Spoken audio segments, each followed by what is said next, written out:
buenas tardes a todos los participantes este día en esta gran conferencia, ¿no?, organizada por el Estudio Jurídico Infante López y Asociados.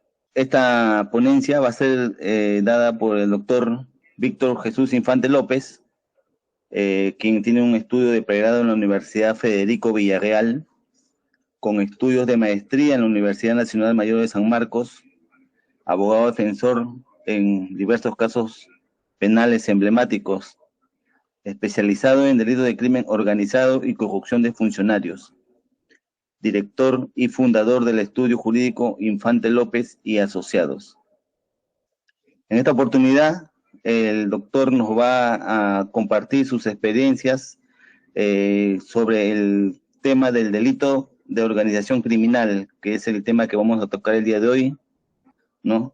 En este caso, el doctor nos va a tocar el marco normativo y doctrinal, los elementos y características, la jurisprudencia, y nos va a dar unas casuísticas sobre el tema, el delito de organización criminal.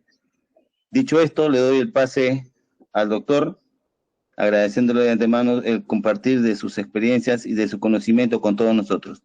Buenas noches, doctor.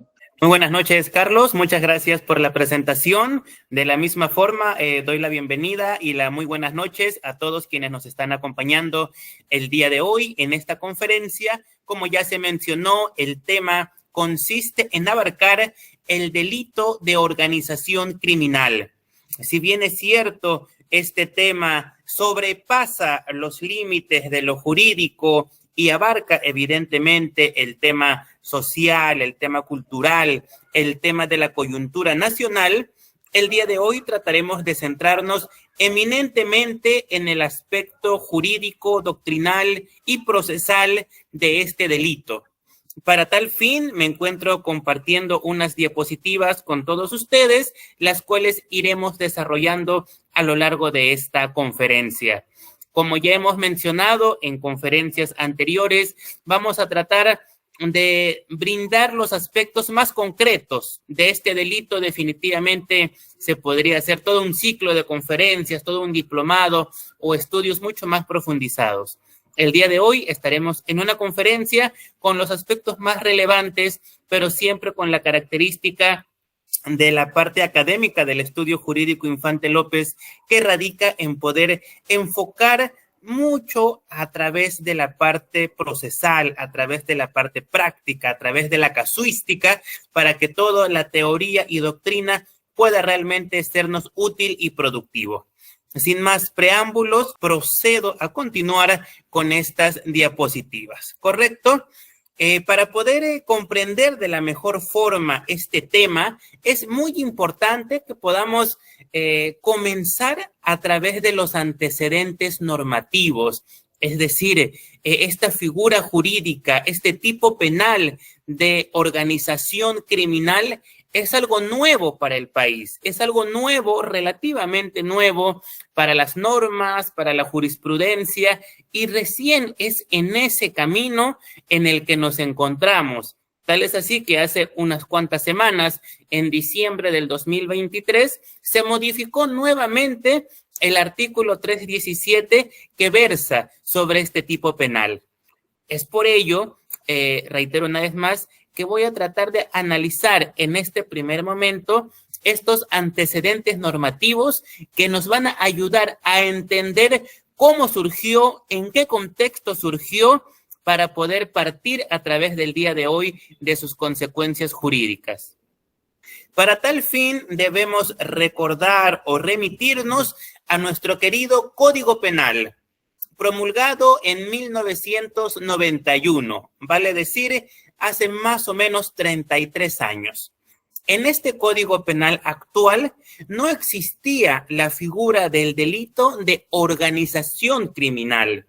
El artículo 317, que es el que hoy versa sobre este tipo penal de organización criminal, hacía alusión a otro tipo penal, hacía alusión al delito de agrupación ilícita. Entonces, si queremos partir del antecedente primigenio en el Código Penal, partimos de esta figura, agrupación ilícita. es el punto de partida. ¿Y qué es lo que el legislador en su momento concibió?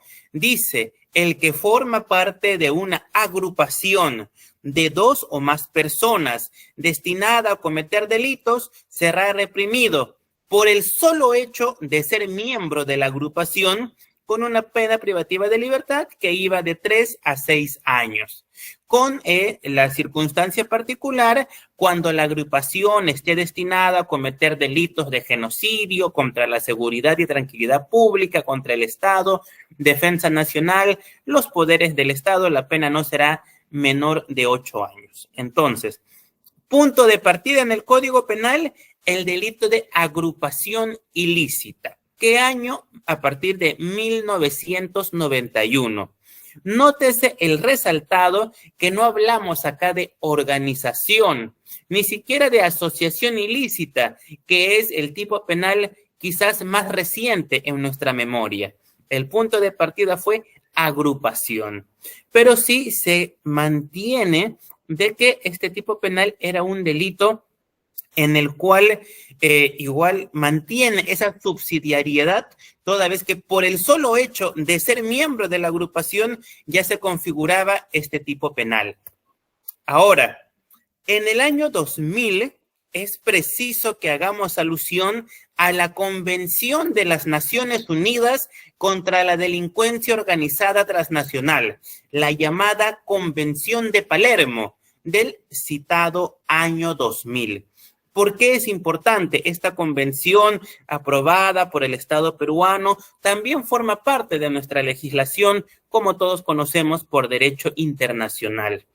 A nivel internacional se estaba hablando, a nivel internacional se comienza a tratar sobre el tema de las bandas criminales, de los grupos delictivos. Y es por ello, reitero, que esta Convención de Palermo nos hace un acercamiento a lo que quizás hoy conocemos como el delito de organización criminal.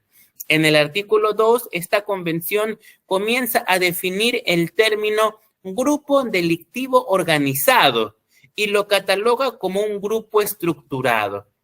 ¿Y qué es lo que se entiende en esta convención por grupo delictivo organizado? Nos dice, se entenderán un grupo estructurado de 3 o más personas que exista durante cierto tiempo, que actúe concertadamente con el propósito de cometer uno o más delitos graves tipificados con arreglo a la presente convención, con la finalidad de obtener un beneficio económico u otro de orden material.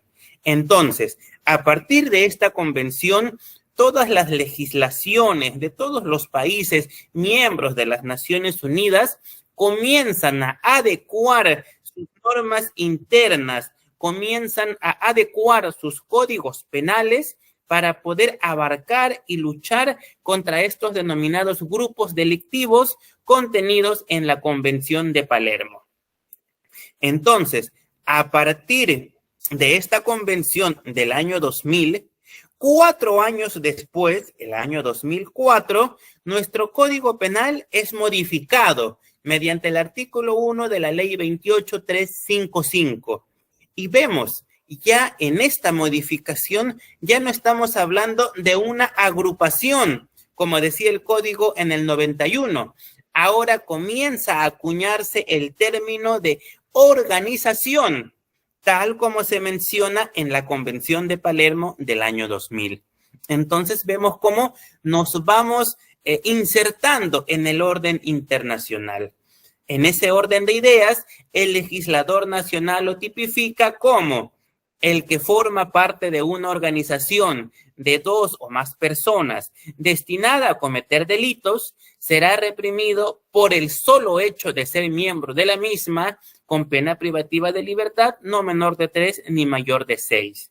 Las circunstancias particulares del segundo párrafo se mantienen. Cuando la organización esté destinada a cometer delitos de genocidio contra la seguridad y tranquilidad pública, contra el Estado, la defensa nacional o de los poderes, la pena será entre 8 y 35 años.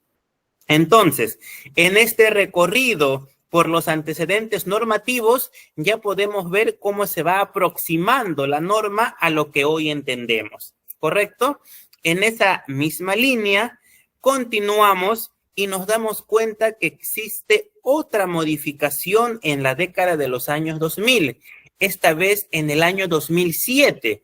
El artículo 2 del decreto legislativo 982 vuelve a modificar este tan citado artículo 317 que hace alusión a la asociación ilícita. La primera parte, continuamos con el término de organización. Ya queda totalmente desterrado el término agrupación, que se entendía en 1991. Pero en el segundo párrafo se nota ya una diferencia. Cuando la organización esté destinada a cometer los delitos previstos en una serie amplia gama de artículos precedentes o en la ley contra el lavado de activos, la pena será no menor de 8 ni mayor de 15.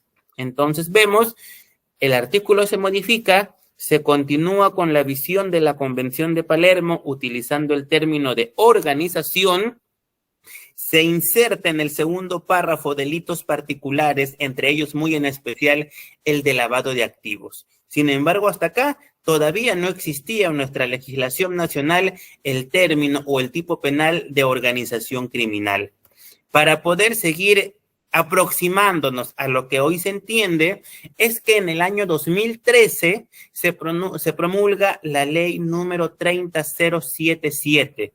Es en esta ley en el que se comienza a hablar directamente de lo que es una organización criminal. Sin embargo, con algunos bemoles, como podré explicar en estos momentos. El artículo 2 de la citada ley nos señala y nos define lo que es una organización criminal, catalogándola como cualquier agrupación de 3 o más personas que se reparten diversas tareas, cualquiera sea su estructura y ámbito, con carácter estable o por tiempo indefinido. Se crea, existe o funciona inequívoca y directamente, de manera concertada y coordinada, con la finalidad de cometer uno o más delitos graves señalados en el artículo 3 de la presente ley. Entonces vemos, esta ley 30077 nos habla directamente de una organización criminal. Se comienza a hablar por primera vez de su estructura, de cómo debe ser esta organización criminal.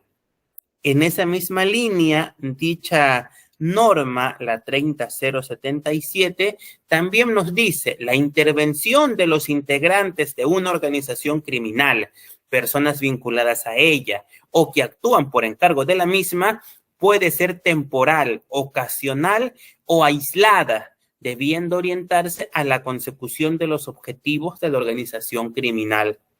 Proyectándonos un poco a lo que hoy se concibe como el tipo penal de organización criminal, podemos ver que en esta norma, el 2013, lo que señala el legislador es mucho más amplio, hasta cierto punto mucho más ambiguo, toda vez que se señala una participación temporal, ocasional o aislada.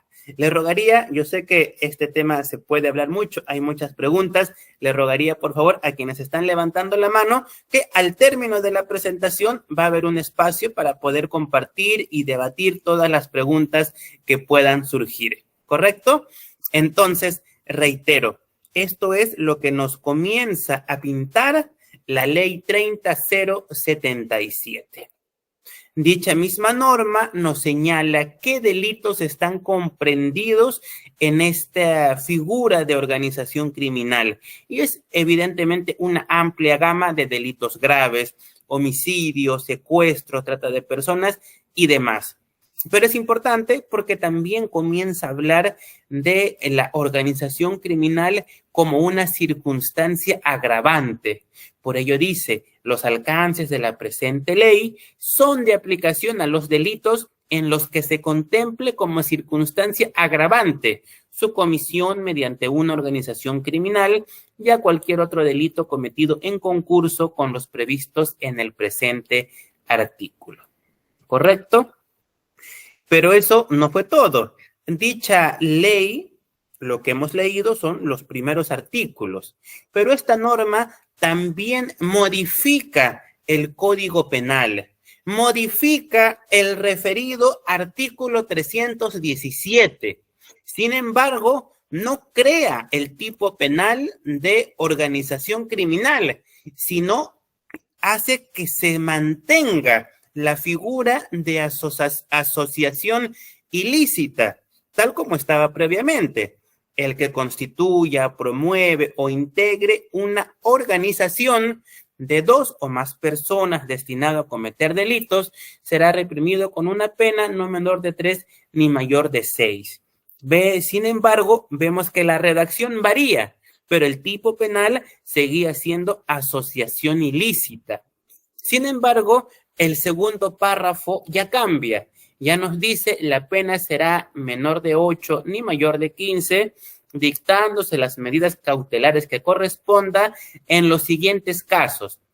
Y en esos enunciados se menciona actos relacionados a la minería ilegal y al crimen organizado.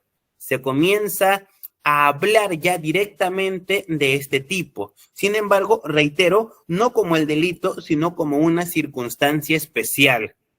Otro aporte incipiente, viéndolo desde hoy 2024, pero en el 2013, es que se comienza a distinguir la figura de líder, jefe, dirigente o financista de la organización, tal como podemos ver en esta lámina. Entonces, un gran avance normativo en este tipo penal de organización criminal es esta ley 30077, que directamente ya nos habla.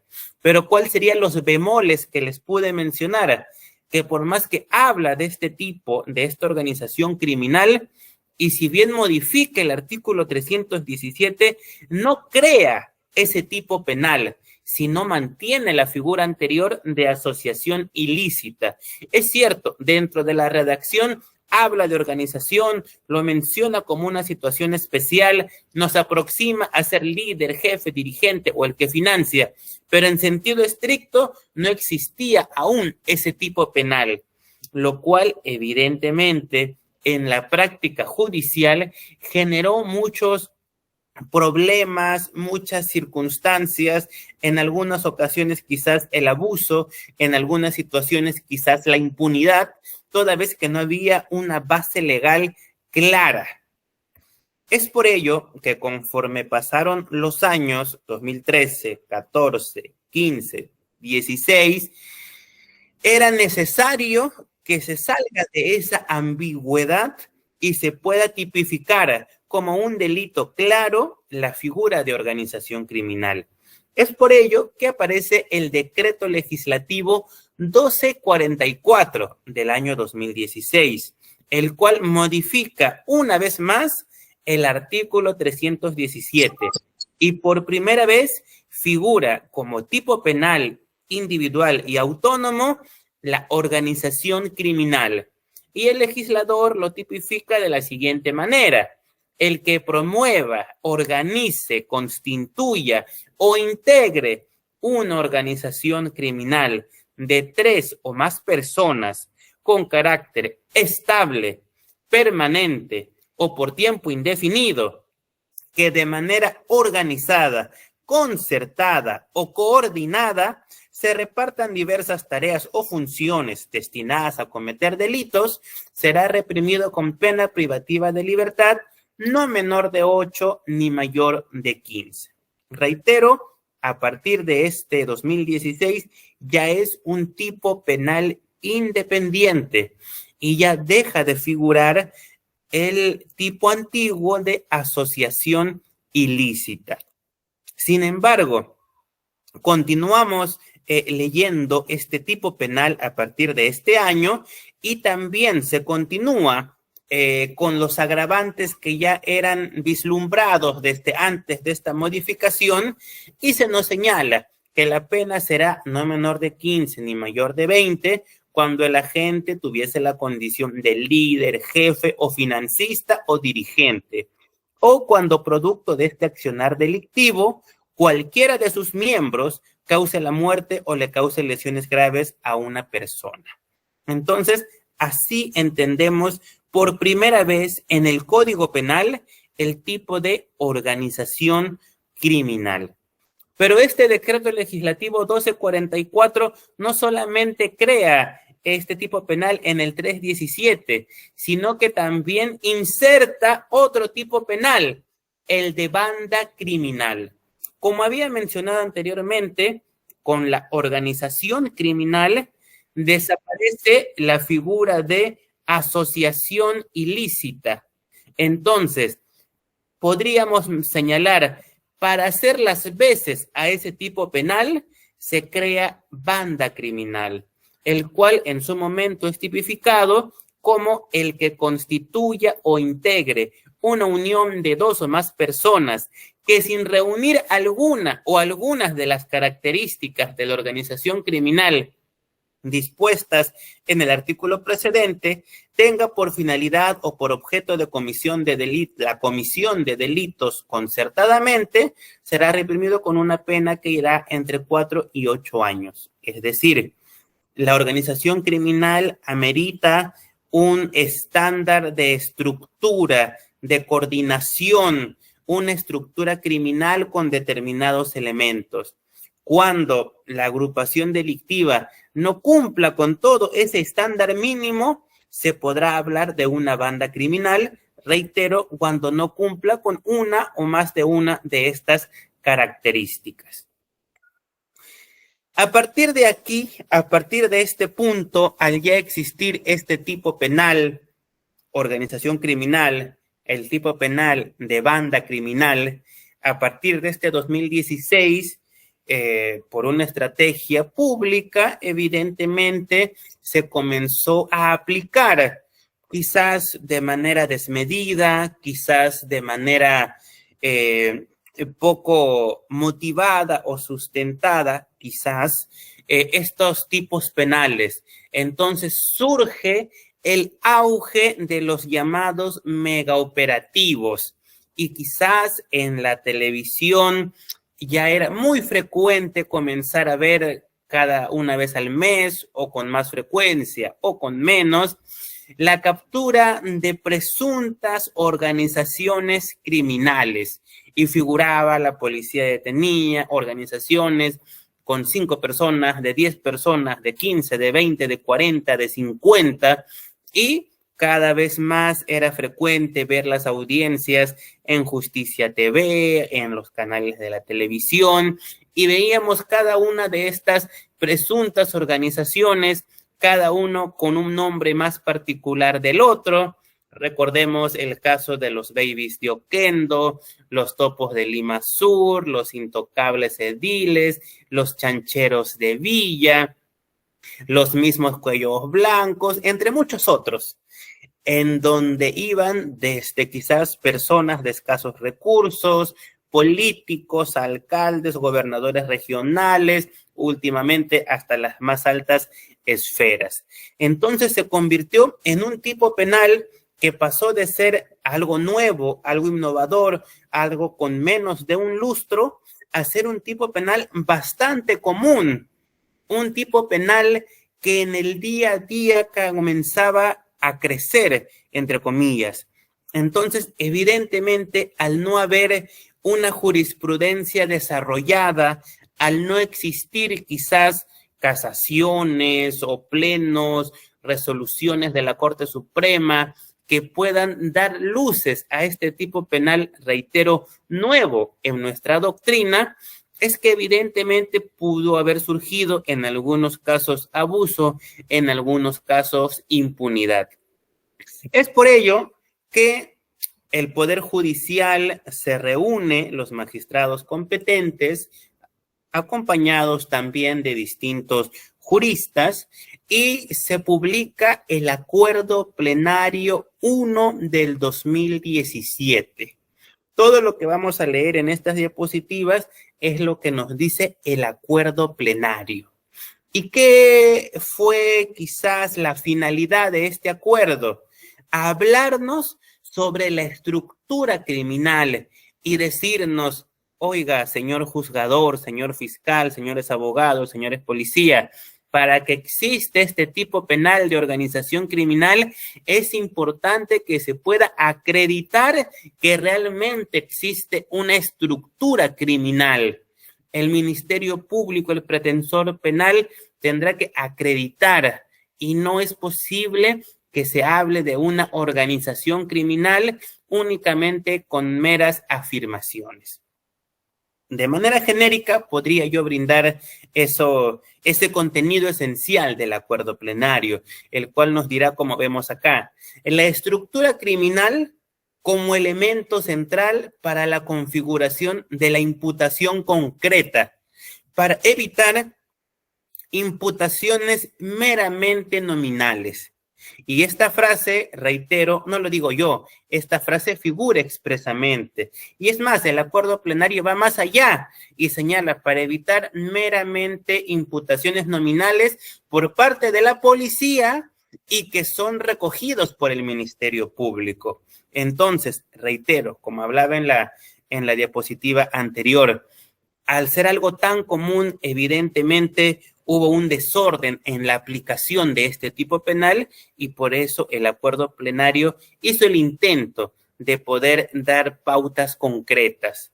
Y nos dice, la criminalidad organizada es una actividad delictiva cuyo rasgo diferencial radica en organización y planificación. Mucho hará alusión a que una organización criminal tiene que tener estructura, organización, planificación, división de roles, etcétera. Y nos dice que la estructura en una organización criminal podrá ser abordado en dos enfoques, criminológico y jurídico penal. En el enfoque criminal enfatiza, la estructura requiere infraestructura que proporcione recursos materiales y personales adecuados para los fines ilícitos. Es importante para determinar en qué momento se puede afirmar que hay una estructura criminal. No es suficiente el mero concierto de voluntades. Vemos cómo va en la misma línea, diciendo, señor juzgador, ojo, para que haya una organización tiene que tener el entorno, la infraestructura, los recursos. No es suficiente de manera única el concierto de voluntades. Y el acuerdo nos dice sobre el enfoque jurídico penal que la estructura es un elemento del tipo de organización criminal. Es una expresión bastante clara y contundente. La estructura como elemento del tipo organización criminal. Para la configuración del delito autónomo de organización criminal se necesita de una estructura, la cual proviene de elementos normativos de reparto de tareas o roles, así como de la propia exigencia de la organización. El concepto organización denota una estructura funcional. Reitero, todo va en la misma línea de la esencia del acuerdo que había mencionado. Pero el acuerdo va más allá y nos dice los elementos de la estructura de una organización criminal son los siguientes. Elemento personal, es decir, se debe estar integrada por 3 o más personas. ¿Qué más? Elemento temporal, el carácter debe ser estable o permanente de la organización criminal. Y vemos, ya hay una diferencia a lo que nos decía el año 2017, el año 2013, la ley 30077, que nos decía que en el elemento temporal podía ser ocasional o aislado. En este caso se enfatiza mucho más que debe existir un carácter estable o permanente. De la misma forma, el elemento teleológico, evidentemente tiene que toda la conducta estar acorde a un programa criminal. Tiene que tener esa intención. El elemento funcional, lo ya señalado, designación o reparto de roles de los integrantes de la organización criminal. Y finalmente el elemento estructural, como elemento normativo que engarza y articula todos estos componentes. Entonces, de aquí, de este acuerdo plenario en adelante, cuando el Ministerio Público pretenda acreditar, demostrar la existencia de una organización criminal, deberá sustentar cada uno de estos elementos y acreditar realmente la existencia de todos estos.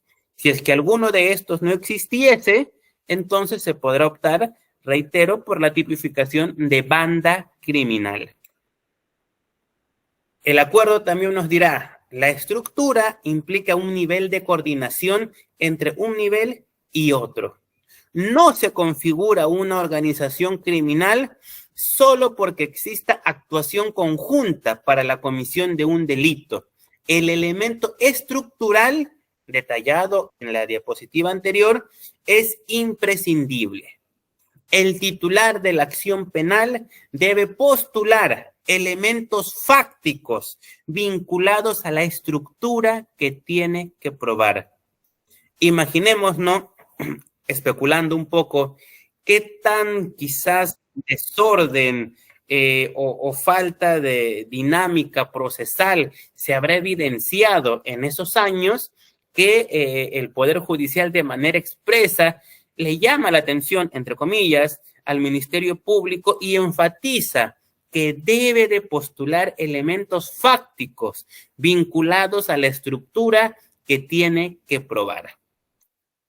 Entonces, el acuerdo continúa y nos dirá, una organización criminal puede presentar una estructura vertical, horizontal y funcionalmente adoptar otras formas más flexibles, como cuando se usan estructuras quizás de alguna sociedad civil o una sociedad anónima.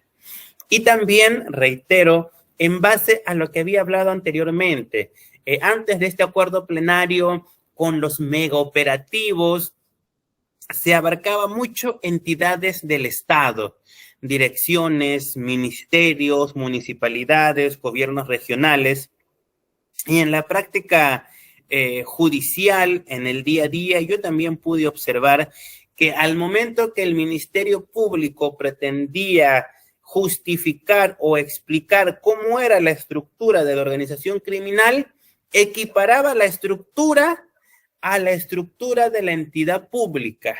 Prácticamente nos decía que la estructura criminal era el MOF y el ROF de la entidad pública. Y decía, por poner un ejemplo, en una municipalidad, ¿quién era el cabecilla? El alcalde. ¿Quién era el lugarteniente del cabecilla? El teniente alcalde. ¿Quiénes estaban en el escalón por debajo? Los regidores, por poner un ejemplo.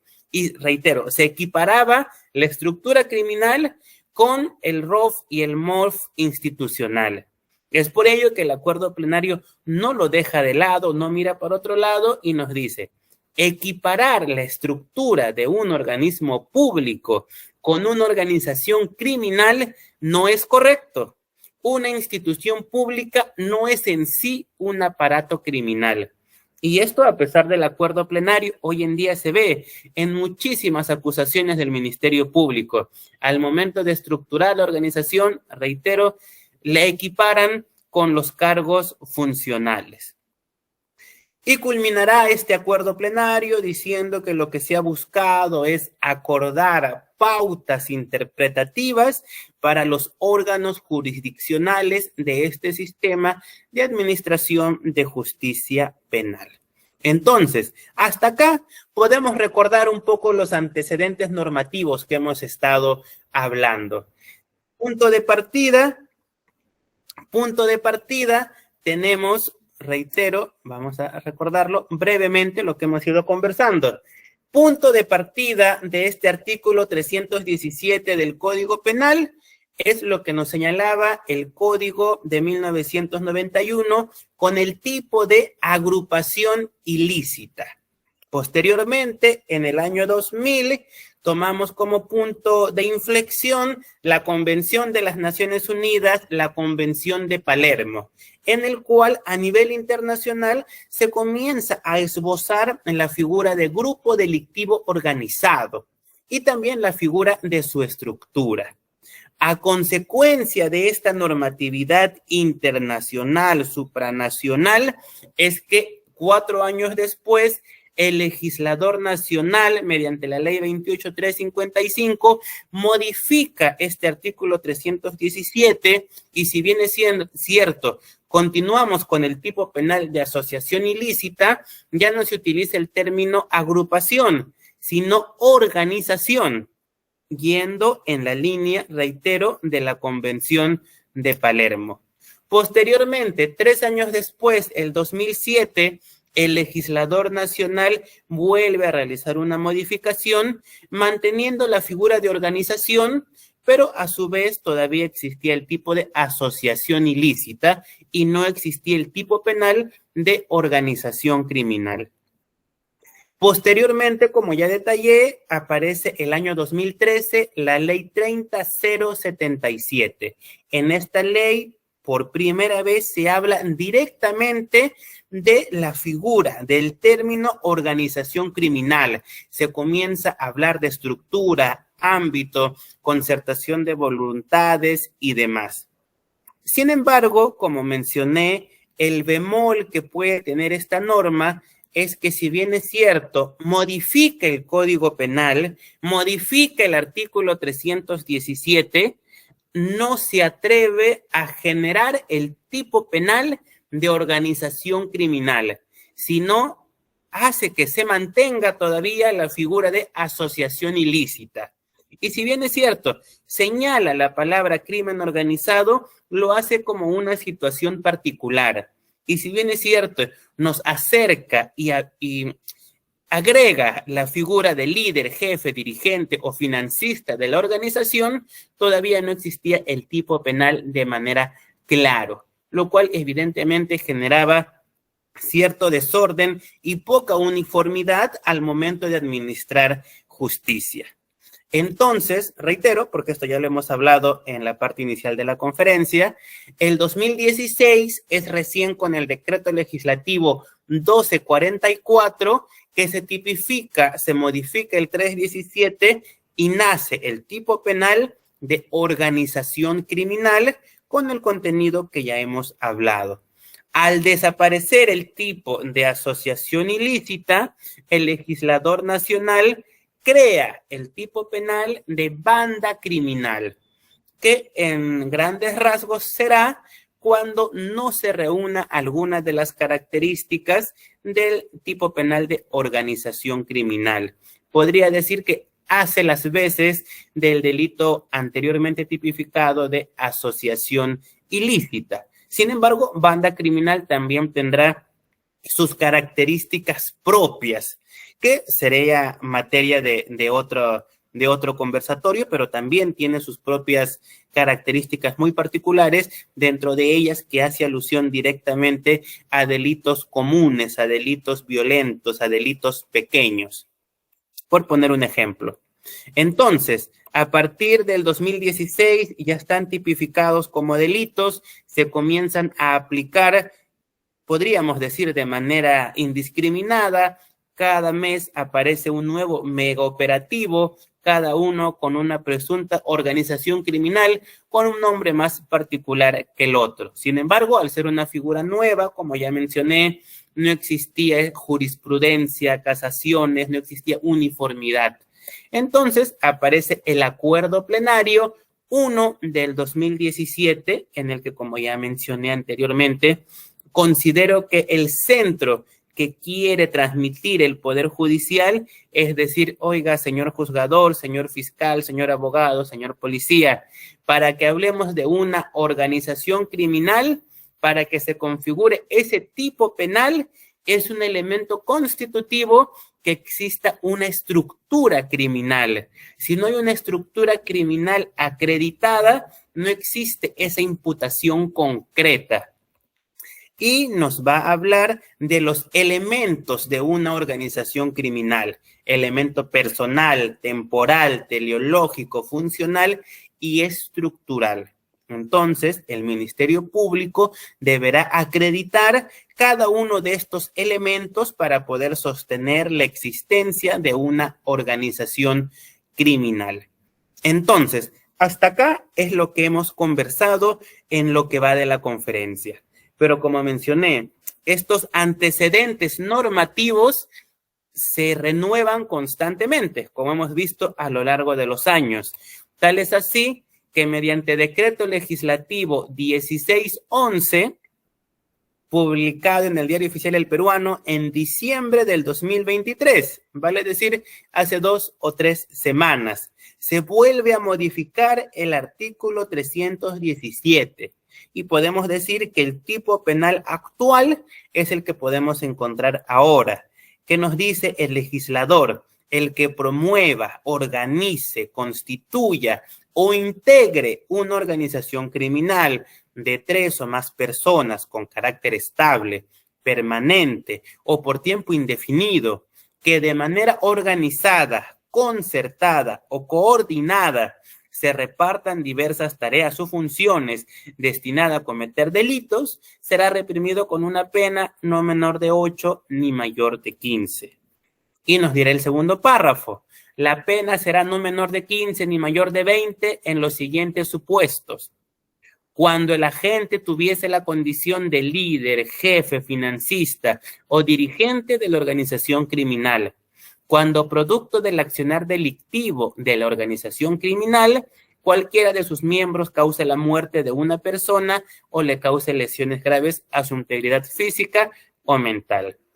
Hasta acá podemos ver que es la misma redacción anterior. Sin embargo, podemos ver, entre comillas, la novedad que trae el legislador.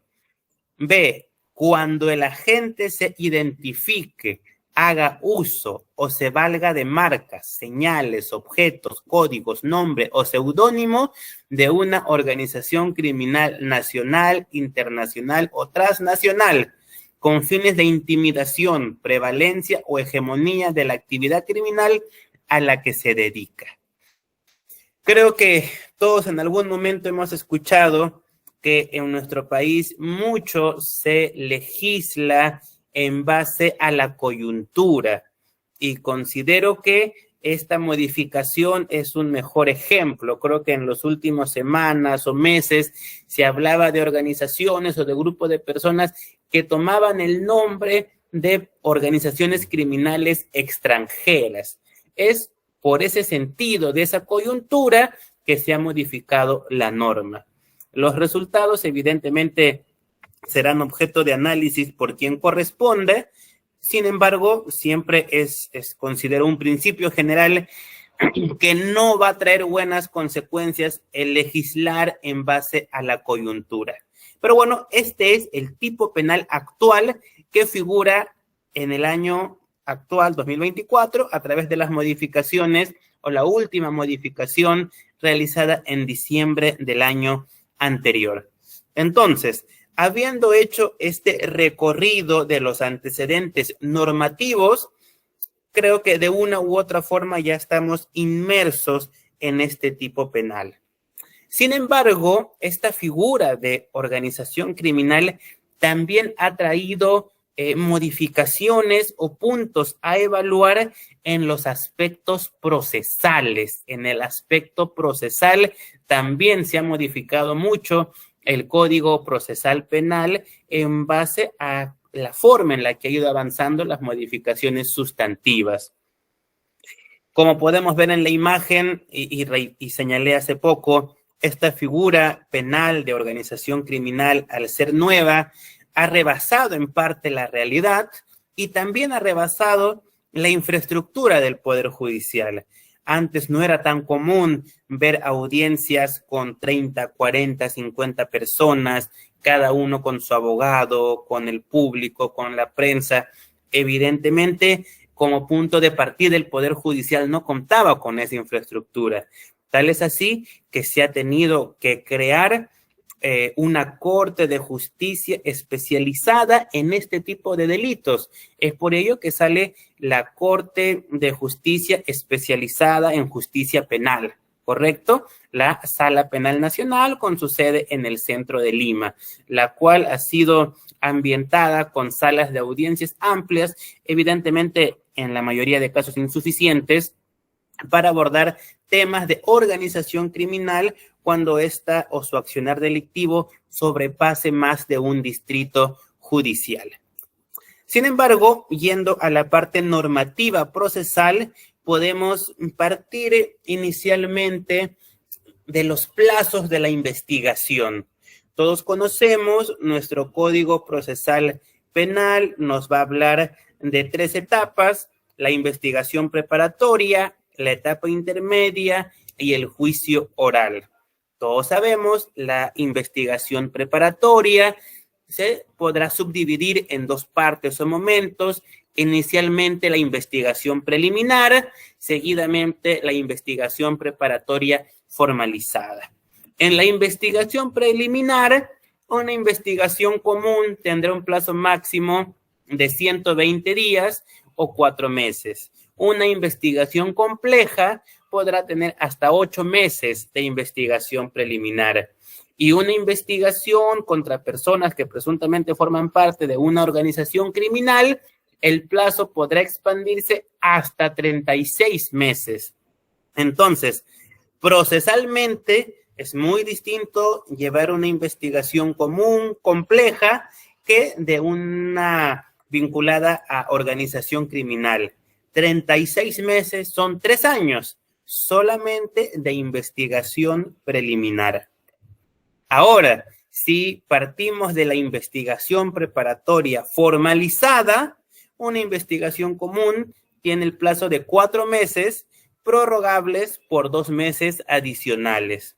Una investigación compleja tiene un plazo de 8 meses, prorrogables por la misma cantidad.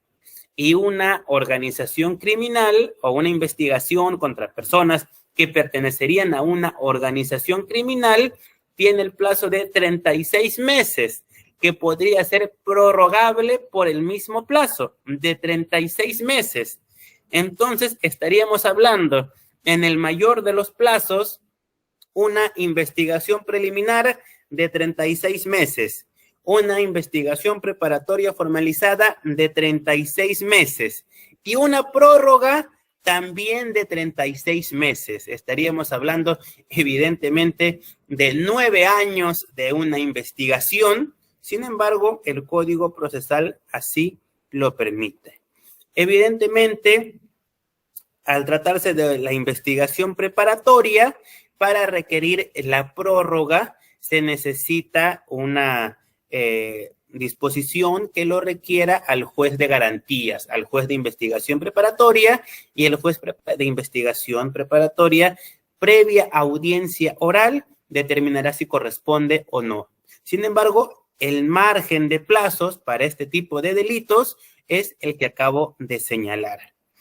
Para la etapa intermedia no hay un tratamiento especializado normativo, y para el juicio oral tampoco hay un tratamiento especializado, sin perjuicio que los juzgadores podrán tener en consideración la cantidad de personas y el caudal probatorio, pero de manera taxativa no existe un régimen especial en esas etapas posteriores del proceso penal. Asimismo, otra quizás de las repercusiones procesales que podemos hablar de este tipo penal de organización criminal, lo podemos encontrar al hablar del proceso de terminación anticipada. ¿Qué es la terminación anticipada? Seguramente todos tenemos conocimiento. De manera escueta, como dice el artículo 468 del procesal penal, el fiscal y el imputado podrán presentar una solicitud conjunta y un acuerdo provisional sobre la pena y la reparación civil. El imputado que se acoja a este proceso recibirá un beneficio de reducción de la pena de 1/6 parte. Vale decir, el imputado, el investigado, se reconoce culpable, acepta su culpa, negocia la pena con el fiscal, la reparación civil, lo presenta en el caso ante el juez, el que debe aprobar la terminación anticipada, y recibirá, muy aparte del acuerdo sobre la pena, una reducción de 1/6 parte. Tal es así que este beneficio puede acumularse al recibido por la confesión sincera. Sin embargo, esta figura, este proceso de terminación anticipada, no se va a aplicar a las personas investigadas por el delito de organización criminal. Eso lo dice el 471 del Código. la reducción de la pena por terminación anticipada no procede cuando al imputado se le atribuya la comisión del delito en condición de integrante de una organización criminal. Entonces, procesalmente hablando, como defensa técnica, como abogado de un investigado, evidentemente no tendría, considero, mayor beneficio arribar a una terminación anticipada. Y esto ya es una opinión personal. Un proceso penal extenso es devastador, es demoledor, no solo para el imputado, sino también para la parte agraviada. Es por ello que la terminación anticipada es una salida célere y justa en el sentido de que tanto el juzgador como el Ministerio Público están aprobando el acuerdo. Entonces, se desincentiva evidentemente a que se aplique esta terminación anticipada si la persona no va a recibir al menos la reducción de la sexta parte, pero eso ya sería objeto de un debate sumamente particular. Otro de las, llamémosle, consecuencias procesales está en el aspecto de las medidas de coerción personal. Para hablar de una detención preliminar, para casos comunes, el plazo es de hasta 72 horas. Para casos complejos, el caso es de hasta 7 días. Pero para procesos de criminalidad organizada, el plazo puede extenderse hasta 10 días. Recordemos, en gran parte, en todos los megaoperativos en los que se detenía o desarticulaba una organización criminal, en gran parte cuando los integrantes eran detenidos por la policía y presentados ante la prensa, todos ellos se encontraban con detención preliminar. Una figura de coerción contemplada en el código que seguramente, como ya tenemos conocimiento,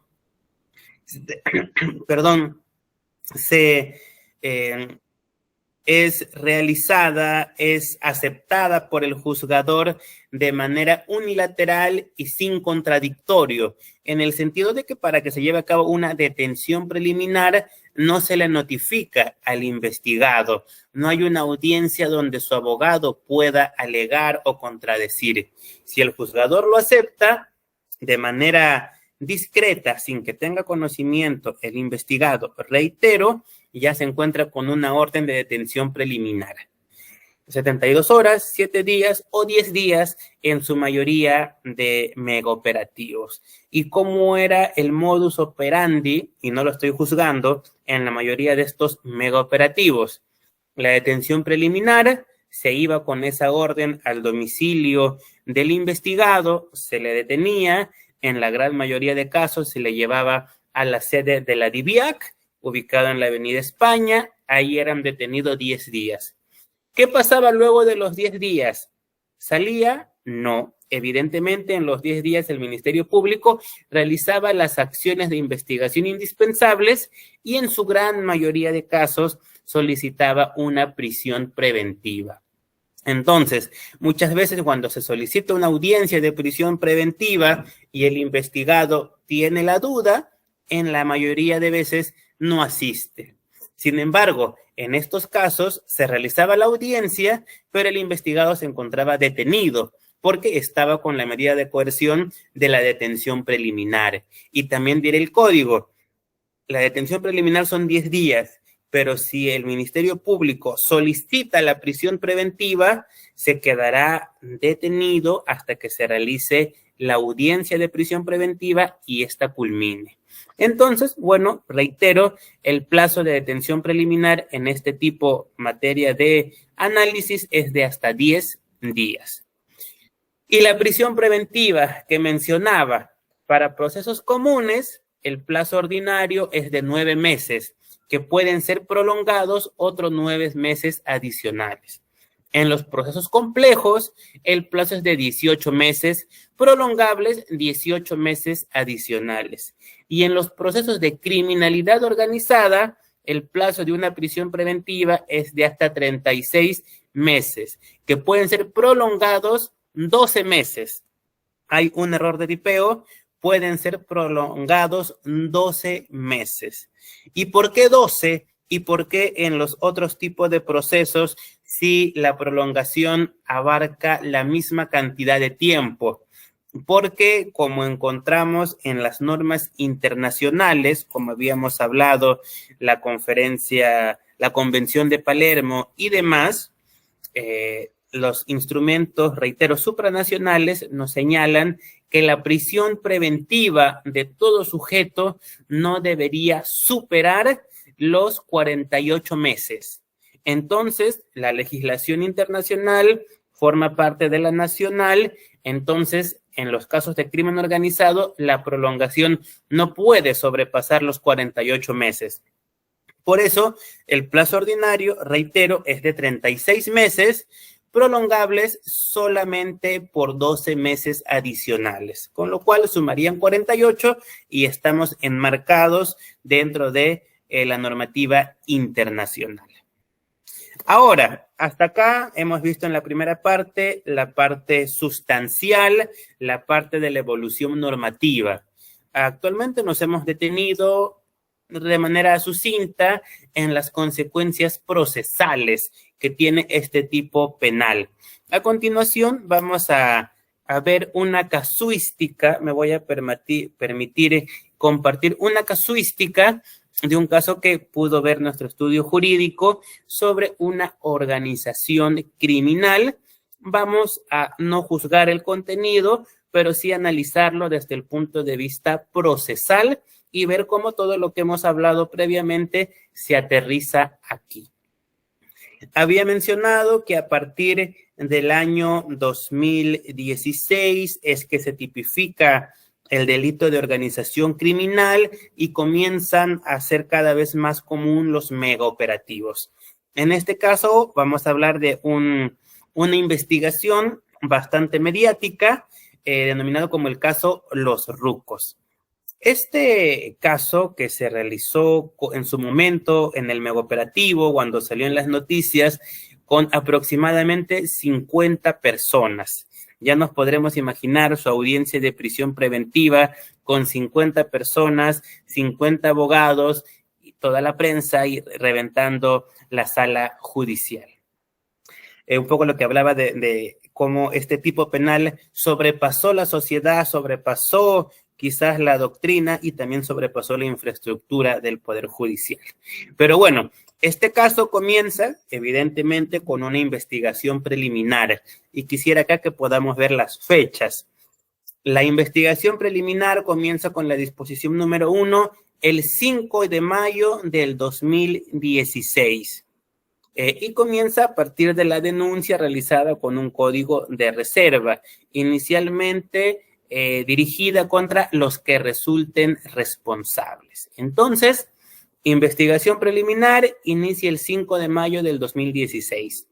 ¿Cuánto podría haber durado la investigación preliminar? Ya se mencionó, la jurisprudencia ha sido claro, hasta el máximo de la investigación preparatoria. Vale decir, la investigación preliminar pudo durar hasta 36 meses. Sin embargo, como vemos acá, inició el 5 de mayo, pero la investigación se formalizó el 15 de abril del año siguiente, del año 2017. Entonces, en este caso en particular, la investigación preliminar duró 13 meses o 12 meses aproximadamente. El 15 de abril se formaliza la investigación contra aproximadamente 50 personas. Ya vemos un año de investigación preliminar, acá está iniciando la investigación preparatoria. ¿Qué pasó? Transcurrieron los 3 años de investigación preparatoria, vale decir, estábamos en abril del 2017, abril del 2018, abril del 2019, abril del 2020. En abril del 2020, el Ministerio Público solicita una prórroga. ¿Hubiera podido solicitar una prórroga de 36 meses? Sí, pero en este caso en particular únicamente se solicitó 6 meses adicionales. Para tal fin, el juez de garantías convocó a una audiencia el doctor Víctor Zúñiga Urday, titular del Cuarto Juzgado de Investigación Preparatoria Nacional, y otorgó estos 6 meses adicionales al Ministerio Público. Entonces, estábamos hablando abril, mayo del 2020, más 6 meses adicionales, aproximadamente hasta noviembre del año 2020 duró toda la investigación. Sumando 1 año de investigación preliminar, 3 años de investigación preparatoria, 6 meses de prórroga, estaríamos hablando que duró algo de 4 años y medio esta investigación preparatoria. Reitero, no le estoy juzgando ni emitiendo opinión, simplemente estoy comentando un caso en particular y cómo se desenvolvieron los plazos procesales. Posteriormente, en noviembre del año 2020, el 13 de noviembre, termina la investigación y el Ministerio Público presenta su requerimiento mixto. Solicita el sobreseimiento sobre algunos delitos y formula acusación sobre otros. Estamos hablando noviembre del año 2020.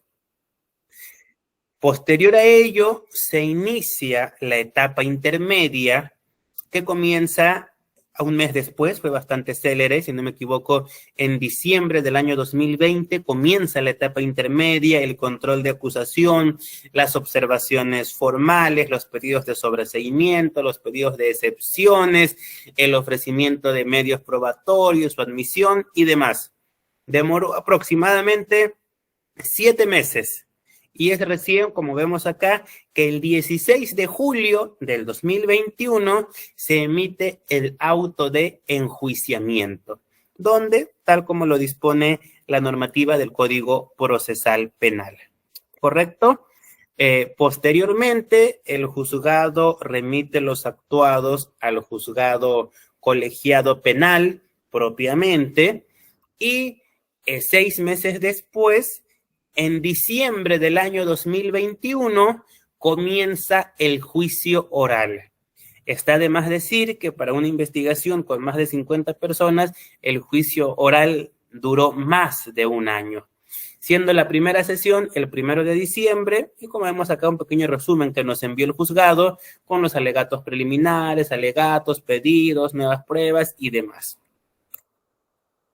Al terminar todo el juicio oral, reitero que inició en diciembre del 2021 y que duró todo el año 2022 hasta febrero del año 2023. Es recién en febrero del año pasado que el juzgado colegiado penal emite la sentencia. Acá tenemos una parte de la sentencia que es bastante amplia, pero sobre todo para poder ver la fecha. 3 de febrero del 2023 está el juicio oral. Contra esa resolución se interpuso el recurso de apelación y a la fecha ha transcurrido 1 año y todavía estamos a la espera que la Sala Penal de Apelaciones fije vista de la causa. Entonces nos encontramos en el año 2024, en enero, ante una investigación que en su etapa más primigenia comenzó en abril del 2016. Es decir, estamos hablando que han transcurrido 7 años y tenemos solo un pronunciamiento de primera instancia.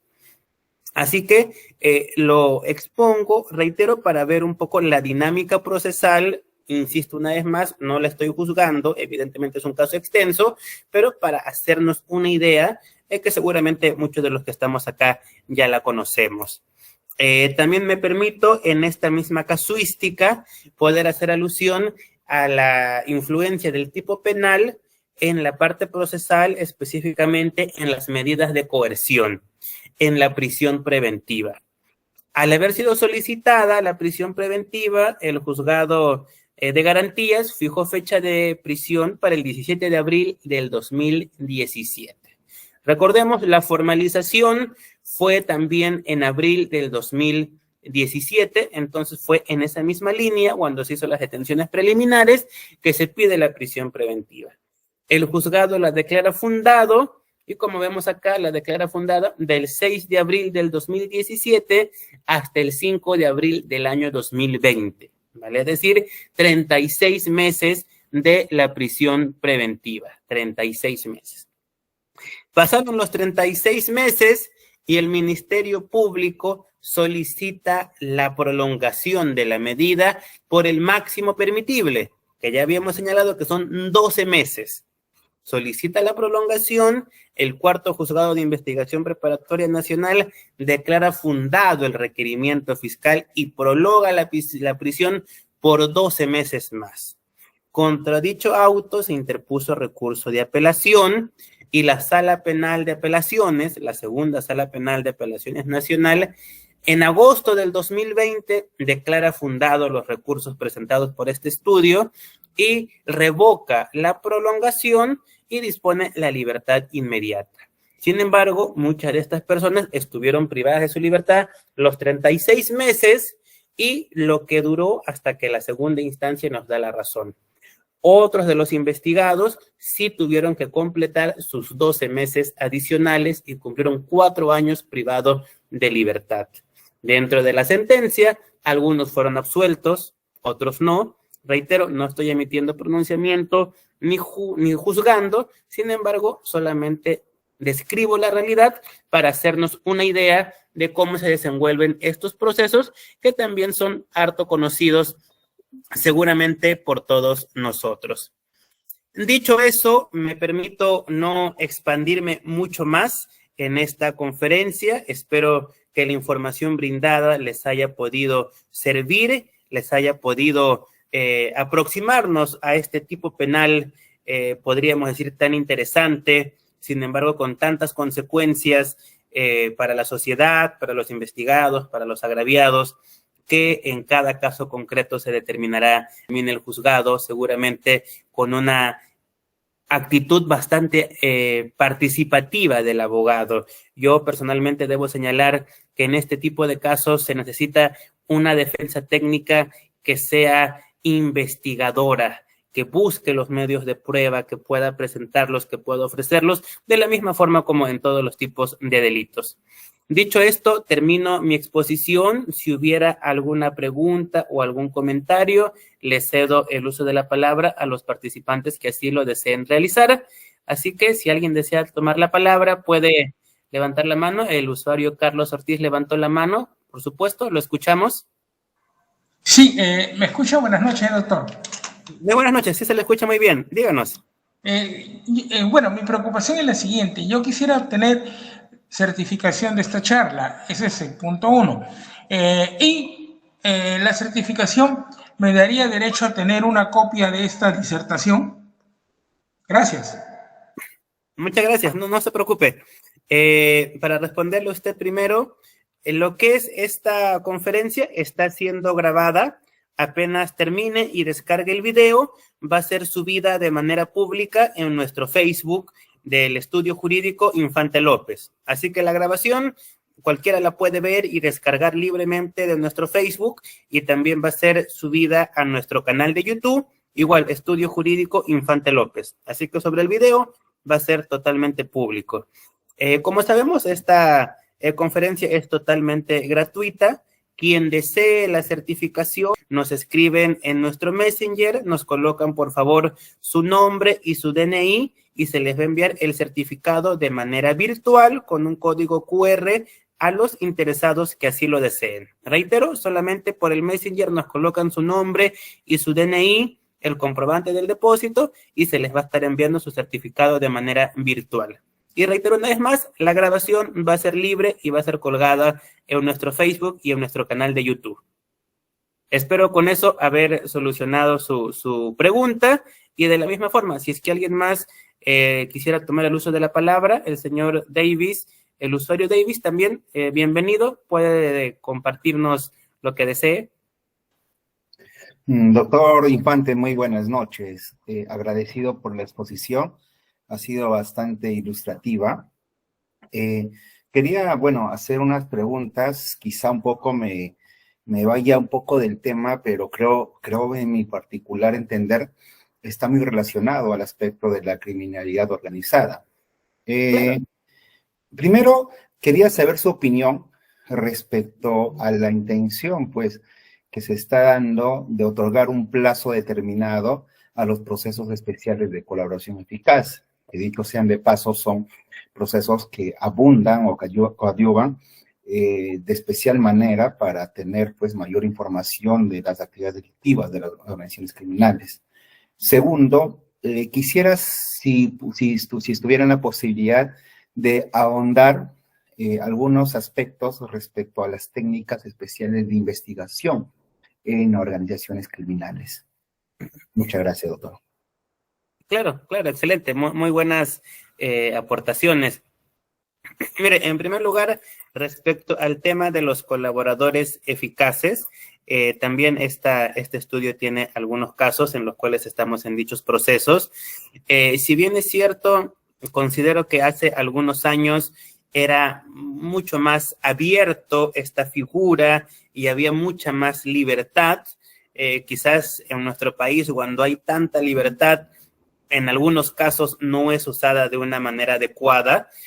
Considero que sí es oportuno que se puedan colocar plazos, sin embargo, habría que evaluar qué plazos y para qué tipo de procesos, porque evidentemente todo lo que menciona el colaborador eficaz tiene que ser corroborado, y ese proceso de corroboración, sobre todo en casos de organización criminal, toma tiempo. Entonces tendría que ser un plazo realista.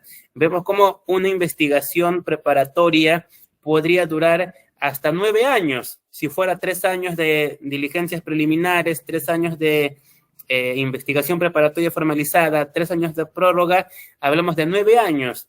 9 años solo para que el fiscal tenga lista su acusación. Y si fuera un plazo muy corto, no le daría tiempo para realizar la corroboración de un colaborador eficaz. Entonces, habría que ver qué plazo y que sea un plazo acorde a los estándares. Al haber una igualdad de armas, se supone que el Ministerio Público y las defensas tenemos que gozar del mismo tiempo. Entonces, debería ser un tiempo prudente. Ahora, como le mencioné, al haber tanta libertad, quizás también juega en contra. Yo tengo algunos procesos de colaboración eficaz con algunos patrocinados en los que, si bien es cierto, hemos llegado a conversaciones con el fiscal, ya mis patrocinados han declarado todo lo que tenían que declarar, los fiscales lo han aceptado, el fiscal provincial. Estoy en el limbo en el tema de la corroboración, porque el Ministerio Público me dice, sí, lo estamos corroborando, estamos en eso, pero no tengo tiempo, tengo otras audiencias, y ya se ha dilatado bastante. Y eso también me ata de manos, porque el fiscal considera que su único plazo es antes que termine el juicio oral. Y él me señala, no, pero no hay apuro, porque podemos presentarlo incluso en el juicio oral. Entonces, para él ese es su plazo, pero ni siquiera comenzamos la etapa intermedia. Entonces, reitero, sí es importante que se pueda dar ciertas normas, vigas maestras que puedan orientar este procedimiento, pero que sean acordes a la realidad.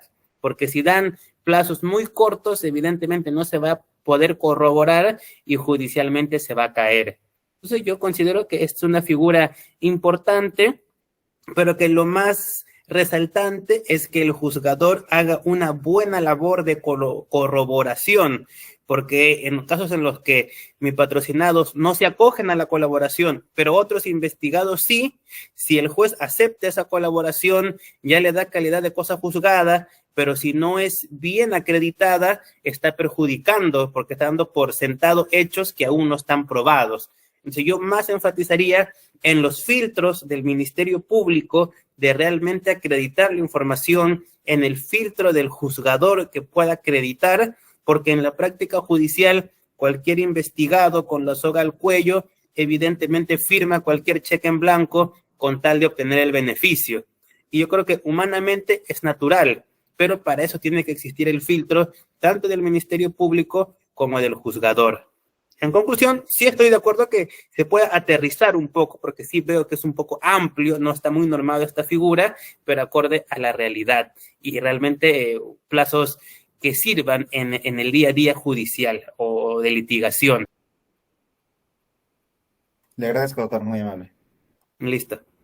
Si hubiera alguna otra pregunta de los participantes, de la misma manera, pueden tomar el uso de la palabra. o en caso contrario estaríamos terminando esta conferencia agradeciéndole a todos por su participación. A ver, el usuario Álvaro ha levantado la mano, le damos el uso de la palabra, claro está. Doctor, muy buenas noches con todos los presentes. Más que una consulta, es una apreciación que tengo por un caso de organización criminal. Si bien es cierto, el ordenamiento legal para la tratativa de este tipo de delitos no es precisamente no es precisamente la represión de la comisión de actos delictivos. ¿Qué quiere decir?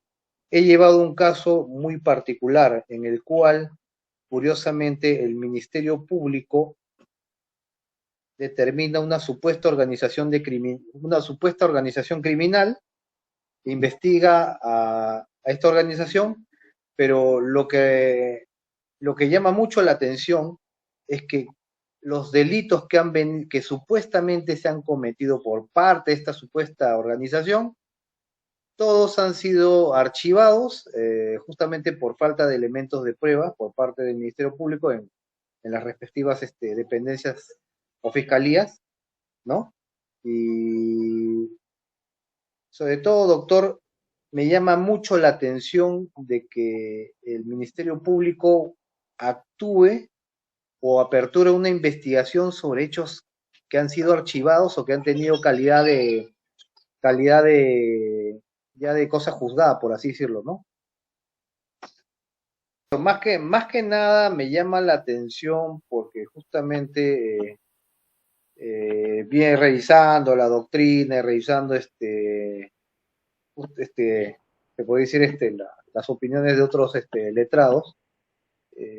Lo que se ha podido rescatar es que en realidad la investigación del delito de organización criminal no es la comisión de delitos, sino, o sea, ¿qué quiere decir? Que si mi persona con los actuales presentes nos reunimos y nos ponemos de acuerdo, de repente, qué sé yo, ¿no? Para, yo soy para solo por pertenecer. Claro, solo con pertenecer, solo con ponernos de acuerdo, o sea, asaltemos el banco o no, usurpemos una propiedad o no, despojemos o no, o sea, basta con eso, ¿no? Con eso Exacto. Más que nada ya se constituye. Y lo que es lo que llama mucho la atención, como usted mencionó hace unos momentos, normalmente la aplicación o la mutación del tipo penal se va por un tema de coyuntura social, ¿no? ¿Qué quiere decir? Que ya ante el incremento de repente de bandas criminales extranjeras, entre otros, entonces, por cierto modo, por tratar de endurecer, ¿no? Nuestro ordenamiento legal, ¿no? No se han percatado, de repente, de que existen vulneraciones a ciertos derechos constitucionales. ¿Qué quiere decir?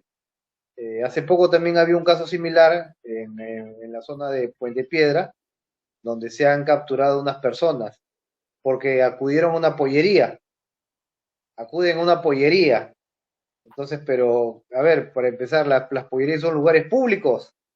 O sea, no, yo puedo ir de repente el día de mañana a un McDonald's y lamentablemente de repente un coinvestigado, no, ni siquiera coinvestigado, una persona de quien se tiene cierta sospecha, pues, ¿no? De pertenecer a una organización criminal,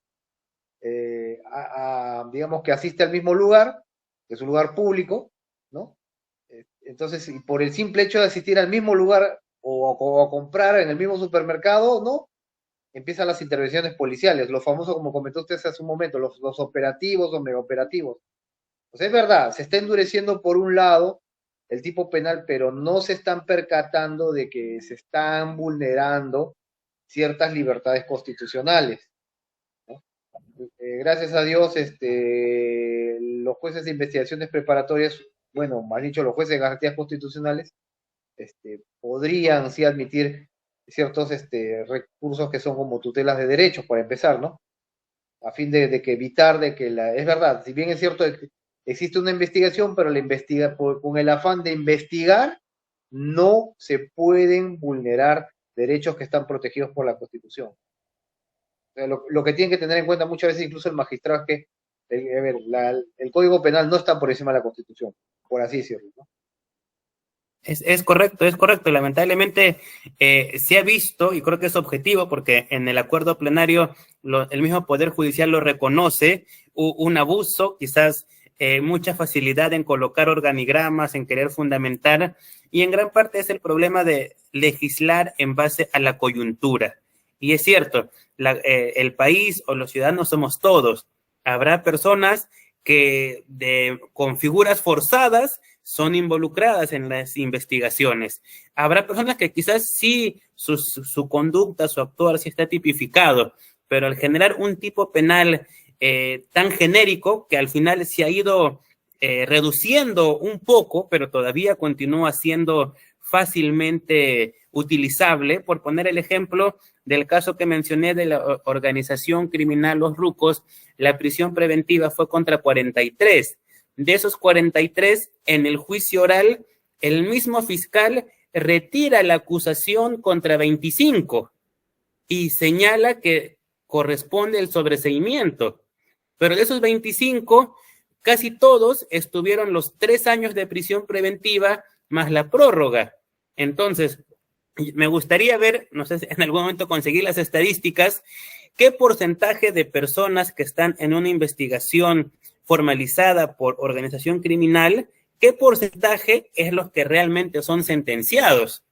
Y quizás ahí podríamos ver que muchas personas se parte de investigación con 50 personas y de los cuales solo se sentencia quizás a 5 o a 10. Sería una información importante y en base a esta información, evidentemente, el legislador debería legislar, valga la redundancia. Pero son cifras que quizás no se tienen a la mano, pero quienes estamos litigando podemos quizás sacar muestras representativas y tener esas ideas. En efecto, doctor, y justamente... Correcto. En efecto, doctor. Es conforme, en efecto. Listo, entonces una vez más agradecerles a todos por su participación. Ya en nuestras redes sociales estaremos informando las próximas conferencias y bueno, esperamos contar con su presencia siempre totalmente libre en este espacio del Estudio Jurídico Infante López. Muy buenas noches con todos y nos estaremos encontrando en otra oportunidad. Muy buenas noches. Buenas noches con todos.